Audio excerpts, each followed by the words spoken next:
আজকে আমরা মার্কেটের মধ্যে আবারও একটা ভালো নিফটিতে হাই দেখলাম, যেটা 26,011 পর্যন্ত হাই করলো। ব্যাংক নিফটিও কিন্তু আজকে ভালো র্যালি করেছে। সেখানে আমরা ব্যাংক নিফটির মধ্যে দেখলাম 54,247 পর্যন্ত হাই করেছিল। তো নিফটি ব্যাংক নিফটি নিয়ে আলোচনা করব। এছাড়াও কতগুলো স্টকে আপনারা আমার ভিউ জানতে চেয়েছেন, সেই সব স্টকগুলো নিয়েও আলোচনা করব। তাহলে ভিডিওটা শুরু করা যাক। আমি নিরুপমা শেয়ার শেখো চ্যানেলের পক্ষ থেকে সকল বন্ধুদের স্বাগত জানাই।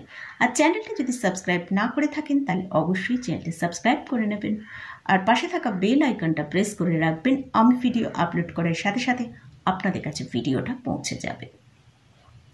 আমরা এই যে নিফটির মধ্যে এত ভালো পারফরমেন্স দেখছি, আমরা বিগত কয়েকদিন ধরেই এফআইস এবং ডিআইসরা কিন্তু খুব ভালো বাই করছে। তার জন্যই আমরা লার্জ ক্যাপ স্টকের ওপর কিন্তু ভালো বাই আসছে। এছাড়াও গ্লোবাল মার্কেটের দিকে যদি ফোকাস করি, এশিয়া মার্কেট, ইউরোপ মার্কেট এবং ইউএস মার্কেট, প্রত্যেকটা মার্কেটের মধ্যেই কিন্তু ভালো র্যালি আসছে। তো সেই জন্য কিন্তু আমাদের ইন্ডিয়ান মার্কেটেও আমরা ভালো র্যালিটা দেখতে পাচ্ছি।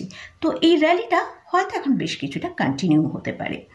তো আজকে আমরা যেটা দেখলাম, নিফটির মধ্যে যে নতুন হাইটা করেছে 26,011, আর নিফটি আজকে লো করেছিল 25,886, লো করে ওপরের দিকে 26,011 পর্যন্ত হাই করেছে। এখন যেটা স্ট্রং সাপোর্টের কাজ করছে সেটা হচ্ছে 25,900। 25,900 কাছে কিন্তু একটা ভালো বাইয়ের জায়গা রয়েছে। এখান থেকে নিফটি ওপরের দিকে 26,150 থেকে 200 পর্যন্ত মুভ করতে পারে। এবারে আসছি ব্যাংক নিফটি। ব্যাংক নিফটিতে আজকে আমরা দেখেছি হাই 54,247 হলেও আগামীকাল ব্যাংক নিফটির এক্সপায়ারি আছে, তাই জন্য আজকে কিছুটা আমরা প্রফিট বুকিং দেখলাম। 53,950 কাছে ব্যাংক নিফটি ক্লোজ দিয়েছে। তো ব্যাংক নিফটির কাছে স্ট্রং সাপোর্টের জায়গাতেই ক্লোজ দিয়েছে। ব্যাংক নিফটিকে আমরা যদি আগামীকাল 53,800 থেকে 900-950 এই জায়গায় পাওয়া যায়, অবশ্যই বাই করা খুব ভালো জায়গা হবে। ব্যাংক নিফটির জন্য যেটা স্ট্রং সাপোর্টের কাজ করছে সেটা হচ্ছে 53,750। তো ব্যাংক নিফটির মধ্যেও কিন্তু আমরা ভালো মুভ দেখতে পাবো। তো গতকালই আপনাদের সাথে ভিডিও বলেছিলাম 54,500 পর্যন্ত হয়তো ব্যাংক নিফটিতে মুভ আসতে পারে। তো এটা গেল নিফটি এবং ব্যাংক নিফটি নিয়ে আলোচনা করলাম। তো এবারে আসি কয়েকটা স্টক নিয়ে, আপনারা আমার ভিউ জানতে চেয়েছেন, সেই সব স্টকগুলো নিয়ে আলোচনা করব। তো প্রথমে যে স্টকটা নিয়ে ডিসকাস করছি সেটা হচ্ছে ইন্দাস টাওয়ার। এই কোম্পানি টেলিকমিউনিকেশন সেক্টরে বিলং করে। এরা টাওয়ার এবং ইনফ্রাস্ট্রাকচার রিলেটেড সার্ভিস প্রোভাইড করে। এটা লার্জ ক্যাপ ক্যাটাগরি স্টক। এদের মার্কেট ক্যাপিটালাইজেশন হচ্ছে 1,07,000 করোড়ের ওপর। এই স্টকের কারেন্ট পি চলছে 16.3 কাছাকাছি। স্টকটা এখনও কিন্তু একটু হাই প্রাইসে ট্রেড করছে। স্টকের আরওসি হচ্ছে 22.21%, আরওই হচ্ছে 24.2%। ফান্ডামেন্টালি কিন্তু স্টকটা একটা গুড স্টক। তো এই স্টকে আমরা রিসেন্ট দেখেছিলাম এজিআর নিয়ে একটা নেগেটিভ নিউজ এসেছিল এবং তারই পরিপ্রেক্ষিতে স্টকটার মধ্যে একটা ভালো সেলিং এসেছিল। তো আমার ভিউয়ার্স জিজ্ঞাসা করেছেন যে স্টকটা কোথায়, বাই প্রাইস এর কীরকম হতে পারে, সাপোর্ট কোথায় আছে, রেজিস্ট্যান্স কোথায় আছে। তো এবার সেটা নিয়ে ডিসকাস করছি। স্টকের এখন কারেন্ট প্রাইস চলছে 398 টাকা। এই স্টকটা যদি কোনো কারণে আমরা 340 থেকে 350-এর কাছে আসে, তাহলে কিন্তু আমরা ধীরে ধীরে পোর্টফোলিওয়ে অ্যাড করতে পারি, তবে একসঙ্গে পুরো কোয়ান্টিটি নয়। স্টকটার জন্য যে স্ট্রং সাপোর্টটা আছে 335 টাকা, সেটাকে ঠিকঠাক মেনটেন করতে পারছে কিনা সেটা কিন্তু আমরা দেখতে হবে।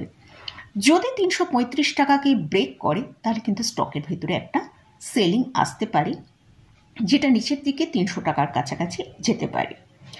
আর ওপরের দিকে যে রেজিস্ট্যান্সটা রয়েছে সেটা হচ্ছে 405 থেকে 8-এর কাছে একটা রেজিস্ট্যান্স আছে।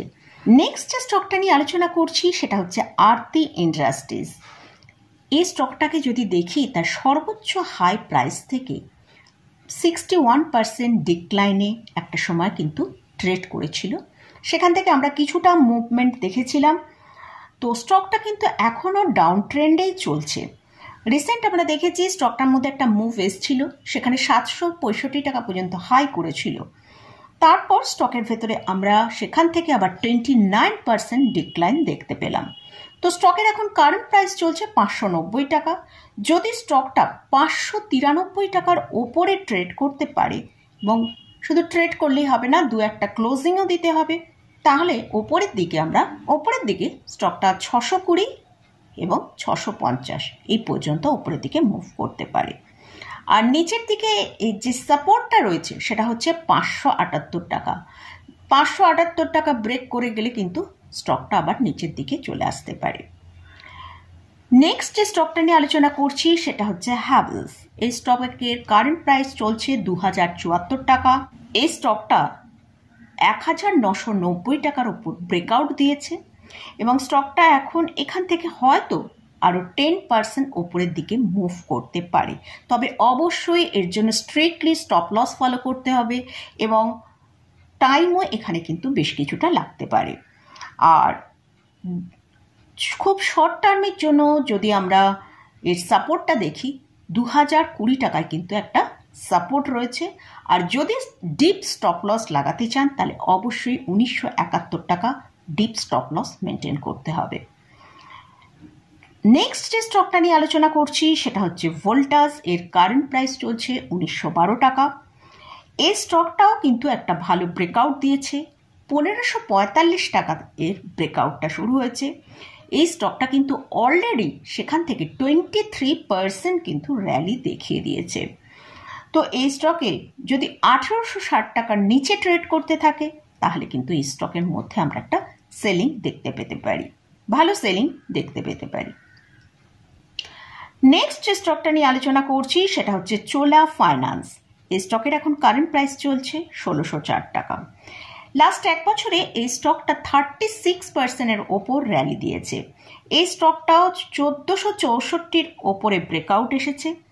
এই স্টকে অলরেডি আমরা 12%-এর মতন একটা ওপরের দিকের মুভ দেখে নিয়েছি।